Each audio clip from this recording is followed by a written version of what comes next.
All right, eighth graders, we've come to the point now where this year where we are wrapping things up over the next 2 or 3 weeks. And one of the biggest events in American history would be the Civil War, which I'm sure you remember from elementary school. And you lived on Earth for the last 13 or 14 years, so you probably know something about it.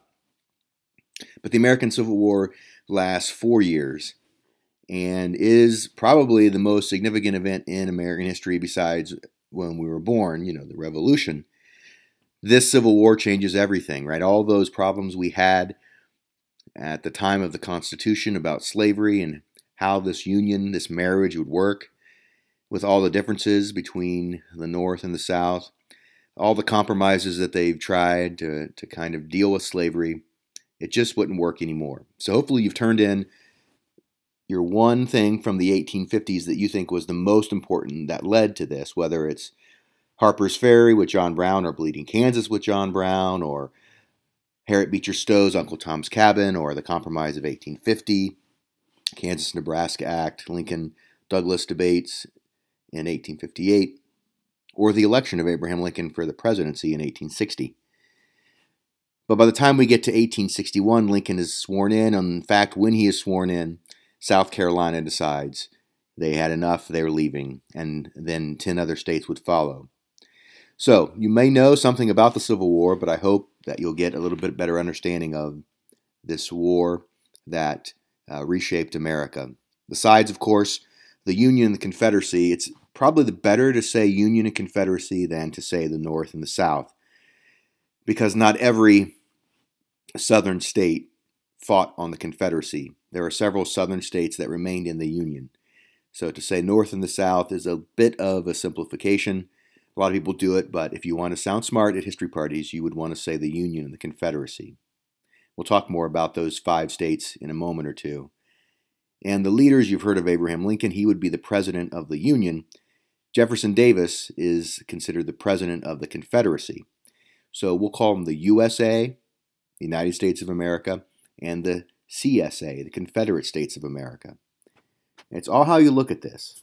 Abraham Lincoln never really saw the South as having a legal right to leave or to divorce the other states in the Union, so he never really recognized the Confederacy as an independent nation. However, Jefferson Davis saw himself as the president of a new nation. So by the time we get to 1861, the map of the country looks like this. The light blue states are the Union states. You'll see that California and Oregon are now in the Union and are non-slavery or free states. The gray states are the Confederate states. But if you look closely, you'll notice that there are some southern states that are still in the Union. For example, Kentucky. Missouri had slaves, and they are in the Union. Maryland is a slave state, but stays in the Union. And when the war begins, a big chunk of Virginia will stay in the Union, and we will get West Virginia. But West Virginia had slaves. They just stayed in the Union. These states are going to be called border states. So these border states were extremely important to Abraham Lincoln. And if you're really thinking about this, Maryland would be the one state that Lincoln needed to stay in the Union, because if they left, then the national capital would be surrounded by Virginia and Maryland, and that would be bad for the Union. But again, the Union and Lincoln believes that they're fighting to preserve the marriage. And in Lincoln's mind, divorce is not an option. The Confederacy, they believe that they have the right to leave the Union and divorce. And it's going to take Lincoln and lots of troops to break the spirit of the Confederacy and help them realize they do not have the right to divorce. So let's look at the Union and the Confederacy, the strengths and weaknesses. On paper, you can see that the Union has 22 million people compared to 9 million would be in the Confederate States. And of those 9 million in the Confederate States, a third of them are slaves. So if you're doing your math, you know that is about 6 million people if you're not counting slaves. So the North, or the Union I should say, had a massive population. Now you may not think that's a big deal, but when you have that many people, you can just keep calling up more soldiers, and you almost have an endless supply of men who can fight for you. Whereas the Confederacy had a very limited supply of men. So just the population alone shows that the Union was in a way better position to win the war. The Union had 71% of the railroads, and you don't think railroads were a big deal, but that's how supplies and men and food and ammunition were transported. So the Union had 71% of all the nation's railroad. The Union had better naval power and banks. Now, you don't think banks are a big deal, but they pay soldiers, they issue currency, they give loans to businesses. So having all the banks, or a majority of the banks, was a big deal. The Union had 85% of all the industry. So if you want blankets, or you want shoes, or you want bullets, or you want rifles, you need factories to build them. The Union had 85% of all those of the nation's factories. Farms. Now, we all think the Confederate is agricultural, and it was, but let's not forget the Union had a majority of the farms, and that's where the food is grown. The Union had more minerals in the ground. Now, this is something most people don't think about, but if you want to get lead for bullets, lead is a naturally occurring element in the ground. If you want iron, iron is a naturally occurring element in the ground, and the North had, or the Union had, most of it.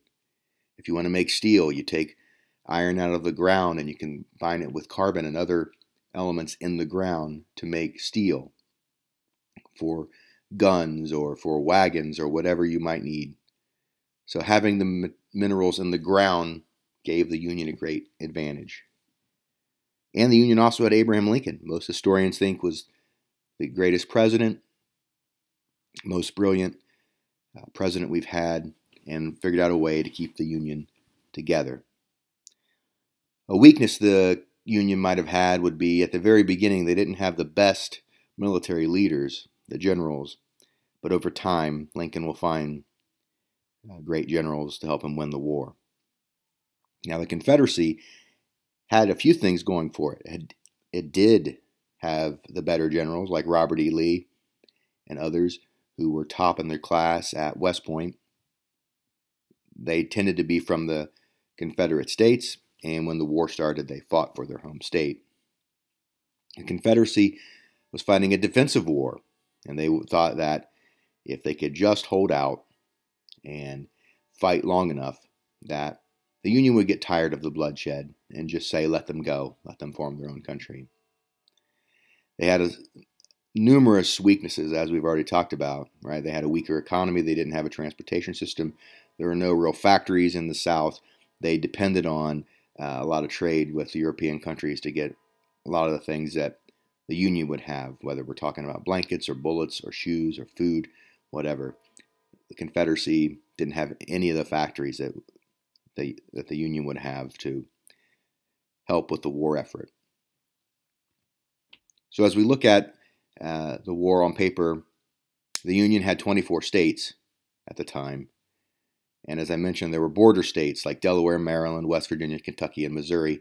These are technically southern states. They had slaves, but they just stayed in the Union. They did not want to leave. And Lincoln did everything he could to make these 5 states happy, especially Maryland. If Maryland would have left, it would have been bad news for the Union. And West Virginia, it's one of those states that skips all the territory phase the way California did and just goes right from basically breaking off, doesn't become a territory, it's a state right away. It's a special state. Our capital, Washington, D.C. Confederate states, there were 11 of them that made up the Confederate States of America. And on the screen there, you see a couple of the battle flags and national flags of the Confederate States. The capital would be Richmond, Virginia. Some of the controversy lately would be the Confederate flag because of what it represents to people of color who see it as a symbol of a racist past that represents the Confederacy, which was built upon slavery and segregation. Some people, however, in the South today see it as just a historical flag that, many of their ancestors fought and died for that. So you could probably turn on the TV or watch any news program, and there's probably some city somewhere in the South that's struggling with whether they keep that flag flying or whether they keep a statue of a Confederate general up in the town square, because today it's kind of fallen out of favor and it has become more of a controversy for a lot of southern states. So we'll talk more about that as the war drags on. So 24 states in the Union, 11 states in the Confederacy, and really the Confederacy on paper does not have a chance. I mean, it would be like the Ohio State Buckeyes football team playing, Dublin Jerome. There's some talent at Jerome, but there's just not enough people to draw from. They're not as big. They don't have as much equipment. It's just nothing is fair about that. Even if they fought and played the game at Dublin Jerome, it's not going to matter. The Union's plan was simple. They were going to surround and squeeze, much like the Anaconda. And in fact, that's what they called their plan, was the Anaconda plan. Some of you might know this, right? The anaconda is the world's largest snake. It is a constrictor. So it doesn't use venom to kill its prey. It squeezes the life out of them. That's what the Union was going to do. It was going to surround and slowly move troops in, squeezing the life out of the Confederacy. So if the Union plan, and by the way, the Anaconda plan is actually what the generals and Lincoln called their battle plan as the war began. That was their plan to squeeze. So they came up with the idea of the snake. Now, the next slide, it was really just my idea. But if the Union is a big snake squeezing, what do you think the South's or the Confederate plan would be? I'll wait. Yell it at your computer right now. Yell it at your computer. I said yell it. You guessed it, kids. They're going to be a turtle, a tortoise. They hope to just kind of hide in their shell and wait it out. Wait for the Union to get tired of the bloodshed and the death and just basically like, yeah, it's not really worth it. Let them go. Let them be their own country. We never really liked them anyway. Of course, that's not going to be the way it is. Lincoln doesn't give up. And as the war drags on, it becomes less a war about saving the Union. It's more about saving the Union and ending slavery. And that will happen as the war progresses. And the South or the Confederacy hoped that they would get some help from the English or the French, but it just doesn't happen. And while a turtle in its shell is a safe place, you run over a turtle with a bus and the shell's going to crack. So a shell can only protect you from so much. The Union was just too powerful. But they did, however, put up a good fight. So Lincoln is elected, he's sworn in, and soon there's some tension. And that brings us to April 12th, 1861. What were you guys doing in 1861? Black Abyss? Raise your hand if you've been to Fort Sumter. You notice I didn't say Fort Sumter. It's Sumter. It's like the pool in summer, no P. Fort Sumter, South Carolina. It's basically a little island at the harbor of Charleston, South Carolina. And imagine that it's a Union fort and it's now surrounded by the Confederate state of South Carolina. And so by the time we get to April in 1861, it's this little federal fort, a Union fort, is surrounded by the enemy. Shots are fired. We don't really know who starts shooting at each other. But now, for the first time in American history, the nation is fighting with itself. And while this battle is not significant or anything, the little fort does fall to the Confederates. The American flag comes down. The Confederate flag comes up. No one's really killed. It is the beginning officially of shots fired of the Civil War. And on the screen there, you see the South Carolina flag, but you also see the Civil War South Carolina flag that they would use in battle. So now that there's shots fired, both sides are shooting each other. This thing is getting real. And one of the last things I want to point to this week, or at least this first part of the Civil War, is really something that I want you to think about all week, and probably the rest of your lives. All right, so Abraham Lincoln, he is the president of the Union. He believed in preserving the Union. He's from Illinois. He doesn't have much of a record, right? You remember he lost the Senate election in 1858. He'd been a congressman for a couple years, but mostly state government. But he seriously and sincerely believed in the Declaration of Independence and the Constitution. He thought he was doing a good thing by saving the Union.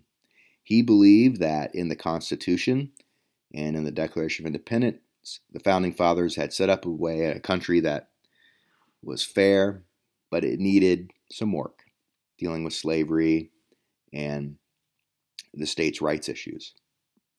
But in his heart, he thought he was doing the right thing, even though it meant the death of thousands and thousands, hundreds of thousands of men and women and millions of horses and just tearing the country apart. He knew he thought he was doing the right thing. The same thing can be said for Jefferson Davis, a senator from Mississippi. He saw himself fighting for freedom. He believed in the Declaration of Independence. He believed in the Constitution. Right? He understood them to be documents that said that you were free and you could do things in your own state that you needed to do. He did not see them the same way Lincoln did, but he believed in them. He interpreted them differently. And in his heart, he thought he was doing the right thing and doing good. Most wars in history, you don't have someone on one side thinking, yeah, I'm a total bad guy. Most bad guys, most people on the other side believe in the cause that they're fighting for. It may not be something that we look back on and say, yeah, they were right. Obviously, we can look back, say, Adolf Hitler and say, yeah, that guy was whacked. But he believed in his whacked mind that it was right. So during the Civil War, both sides thought they were fighting for freedom and fighting for the cause of the Declaration of Independence and the U.S. Constitution. Of course, the Confederacy would want to write a new Constitution, but they both these leaders, Lincoln and Davis, saw themselves as being in the right. So this is just part one, because we haven't really gotten into any of the battles yet, other than Fort Sumter. Not Sumter, there's no P. It's like pool in the summer.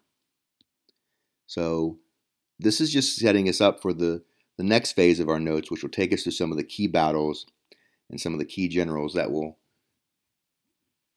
shape the war and over the next, from 1861 to 1864, these main big battles. I get it, you're only in 8th grade. We're not going to go into every battle, but there are a few that you should probably know. So watch this again and stay tuned for the second half later in the week. Also, stay tuned for some learning activities associated with this.